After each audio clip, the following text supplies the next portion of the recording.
dan teman-teman, sebelum kita mulai dengan kegiatan pembelajaran kita pada hari ini, marilah kita berhati-hati dalam doa dan izinkan saya memimpin doa ini menurut ajaran dan kepercayaan saya Kristen Protestan.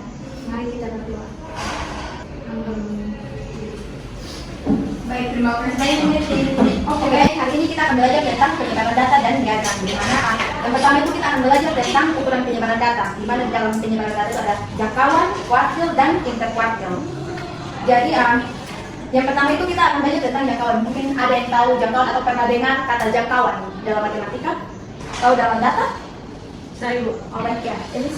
Baik, menurut saya jangkauan itu adalah selisih dari data terbesar dan selisih dari data terkecil. Ya baik, terima kasih. Tepuk tangan untuk Elis dulu. Ya, tepat sekali. Jangkauan itu merupakan selisih antara nilai dari data terbesar dan data terkecil. Jadi ukuran itu tuh menunjukkan bahwa berapa lebar penyebaran data secara keseluruhan. Dengan rumusnya itu, jangkauan bisa kita sebut dengan range atau dengan simbolnya R. Berarti, jadi rumus untuk jangkauan ini kita menggunakan R atau range, di mana X maksimum kurang X minimum. X maksimum itu nilai dari data terbesar dan X minimum itu nilai dari data terkecil. Ya, kita contoh, di mana data nilai ulangannya itu ada 60, 70, 80, 90. Yang dimana kita akan menentukan range-nya atau nilai jangkauannya. Di sini nilai dari data terkecil itu, data terbesar itu berapa? Nilai yang mana? 90. Ya, 90. Data dari nilai terkecil itu 60. Jadi 90 dikurang dengan 60 itu sama dengan 30. Jadi untuk data nilai ulangan jangkauannya itu adalah 30. Yang kedua, dalam ukuran penyebaran data itu ada kuartil, di mana ada kuartil I1, I2, dan I3. Yang perlu kita ingat bahwa kuartil itu membagi data yang dapat diberikan menjadi 4 bagian yang sama. Yang pertama itu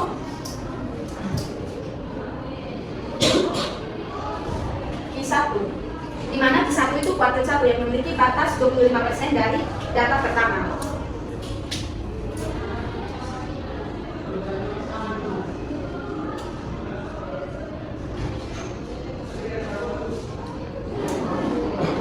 Kedua ada I2, di mana I2 itu berarti nilai tengah atau median. Nilai tengah berarti 50% dari nilai yang ada pada data.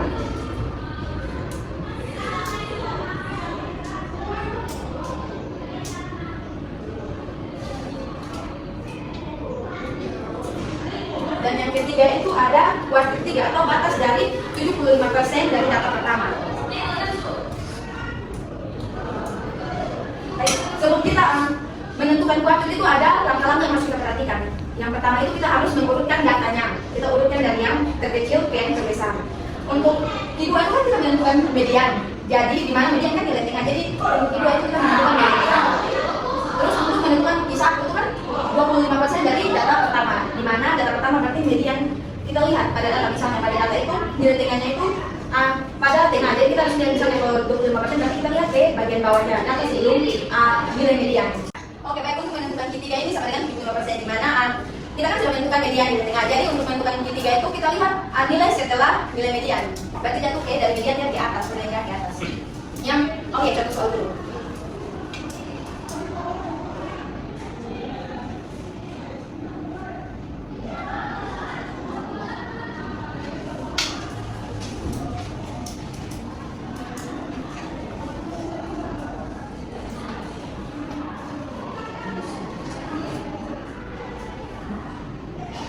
Oke, baik, kita pertama itu akan menentukan Q1. Contohnya itu kita menentukan Q1, di mana kita lihat ini kan kita sudah urutkan datanya sesuai urutan dari yang terkecil ke yang terbesar.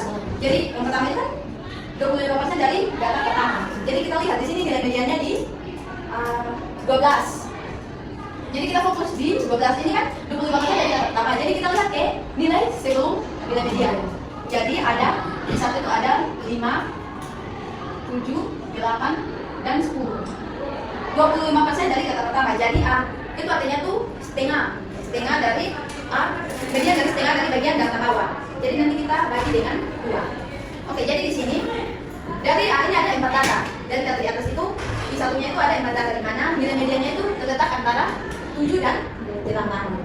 Jadi 7 ditambah 8 kita bagi dengan 2. Itu 7,5.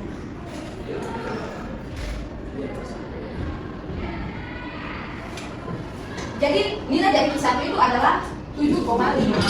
Untuk Q2 lagi. Untuk Q2 kan nilai median. Yang sudah terjelas di depan kalau nilai mediannya adalah 12.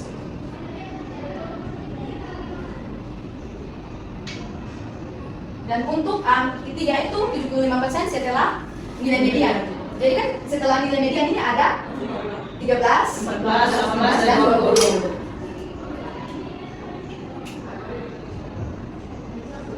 Kita lakukan sama halnya dengan Q1, di mana kita lihat dari keempat data ini kita lihat nilai mediannya. Nilai mediannya kan terletak antara 14 dan 18. 14 dan 18. Jadi 14.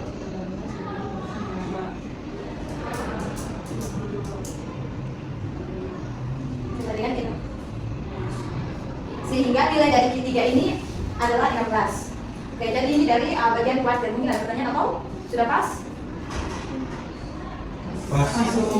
Oke, kalau sudah pas kita lanjut ke bagian yang ketiga, di mana jangkauan interkuartil.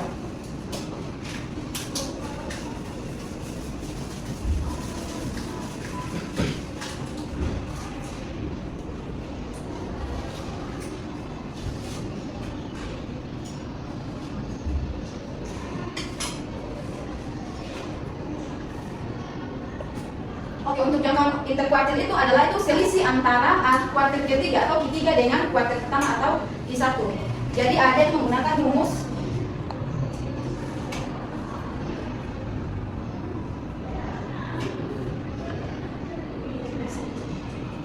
Oke, kita contoh soal. Dari soal sebelumnya Q3-nya itu 16 dan Q1-nya itu 7,5. Jadi 16 dikurang dengan 75 itu. Jadi dari contoh soal sebelumnya itu kita dapatkan jangkauan interkuartilnya itu adalah 8,51-an. Itu artinya itu sebanyak 50% data tengah tersebar dalam rentang 8,51-an. Jadi itu adalah cara yang kita lakukan untuk membuat atau menentukan diagram. Jadi yang pertama itu kita harus menentukan ini jangkauannya. Yang kedua itu kita harus menentukan kuartil. Dan yang ketiga itu kita harus menentukan interkuartilnya. Oke, jadi kita latihan soal dulu. Oke, jadi baik ini latihan soal. Jadi kalian silakan mengerjakan soal yang ada di depan. Baik, Ibu.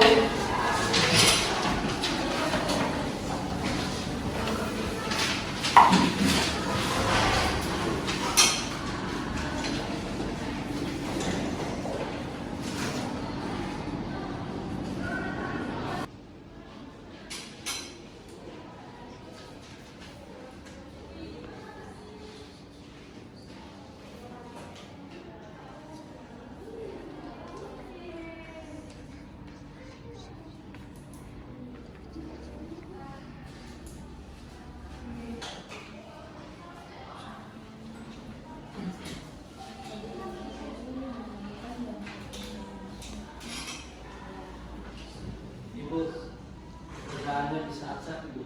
Oh, boleh, boleh. Ini tulis dengan rapi ya.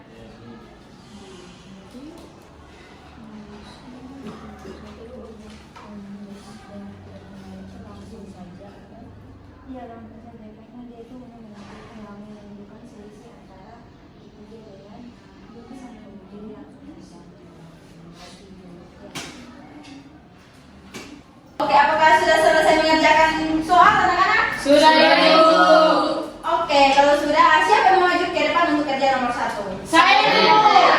Saya. Saya, Bu. Ibu. Boy. Boy saja.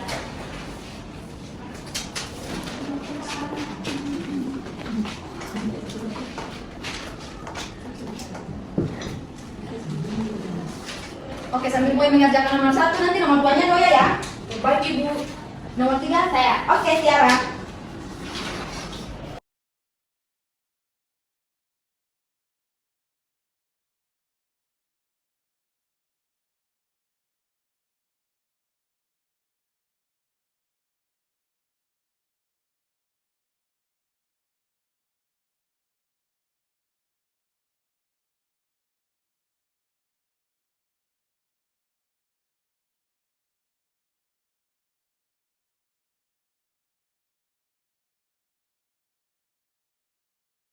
Baik, karena di sini nomor 1 saya sudah mengerjakan.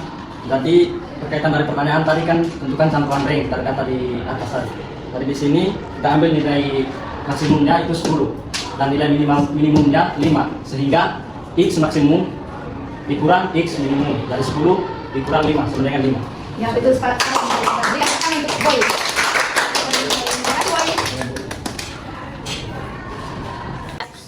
Selanjutnya, Anu yang akan mengerjakan nomor 2. Jadi yang lain juga bisa mengerjakan untuk lihat apakah betul atau salah ya, supaya kalian perbaiki.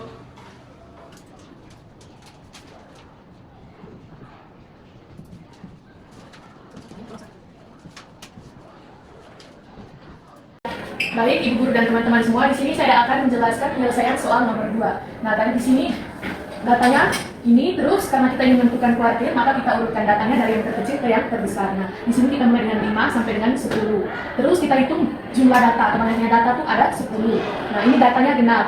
Dan pertama kita menentukan Q2, karena Q2 ini sama dengan median, jadi kita tentukan dulu Q2 yang paling mudah. Nah, untuk menentukan median, karena ini data genap, maka kita ambil 2 angka yang berada di tengah-tengah data. Nah, di sini kita lihat angka yang berada di tengah-tengah ini 7. Karena 7 membagi angka yang bagian kiri dan kanan sama banyaknya. Jadi kita ambil 2 angka ini 7 dan 7. Kita jumlahkan lalu kita bagi 2. Nah, 14 dibagi 2 hasilnya tetap 7. Sehingga kita dapat nilai Q2-nya itu 7. Selanjutnya kita mencari Q1. Nah, untuk mencari Q1 kan tadi Golda sudah jelas. Nilai data sebelum Q2. Nah, di sini sebelum Q2 5, 5, 6, dan 6. Dan berada di tengah-tengah itu 5 dan 6. Sehingga kita jumlahkan lalu kita bagi dengan 2. Nah, dapat hasilnya 11. Kita bagi dengan 2, hasilnya 5,5. Lalu yang ke Q3 kan berarti setelah Q2. Nah, di sini data setelah Q2 7, 8, 9, 10. Nah, yang berada di tengah-tengah itu 8 dan 9. Sehingga kita jumlahkan bagi dengan 2. 8 tambah 9, 17, dibagi dengan 2, hasilnya 8,5. Sekian yang dapat saya jelaskan. Oke, untuk nomor 3 ya.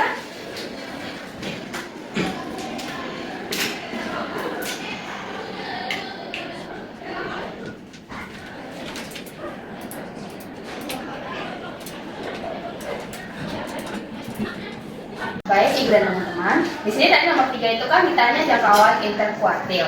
Nah, untuk jangkauan interkuartil kita menggunakan rumus yang tadi telah dijelaskan oleh Ibu, di mana Q3 dikurang Q1 itu sama dengan 8,5 dikurang dengan 5,5. Itu hasilnya adalah 3. Oke, baik, terima kasih Tiara. Kami kan datang Tiara dulu.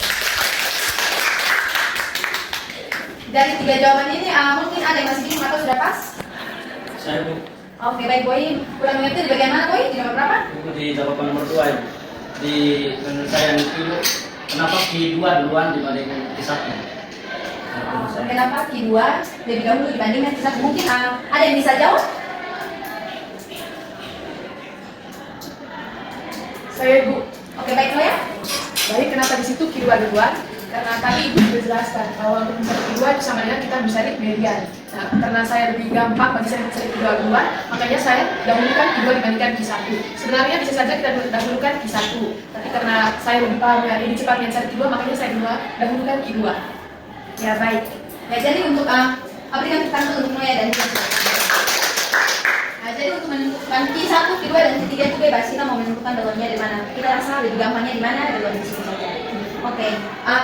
Untuk materi hari ini menjadi dasar untuk minggu depan kita akan belajar tentang menggambar diagram. Jadi sebelum kita menggambar diagram itu kita harus tahu jangkauan kuartil dan jangkauan interkuartil.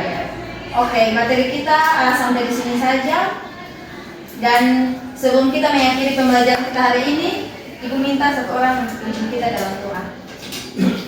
Oke, baik Nino. Baik, Ibu Guru dan teman-teman semua, sebelum kita ke kelompok kita masing-masing, marilah kita menghadap Tuhan dan izinkan saya memimpin doa ini dalam tata cara Kristen Protestan. Mari kita berdoa. Ya baik, terima kasih banyak Nino. Kita sampai di sini dan sampai jumpa minggu depan. Selamat pagi. Selamat pagi.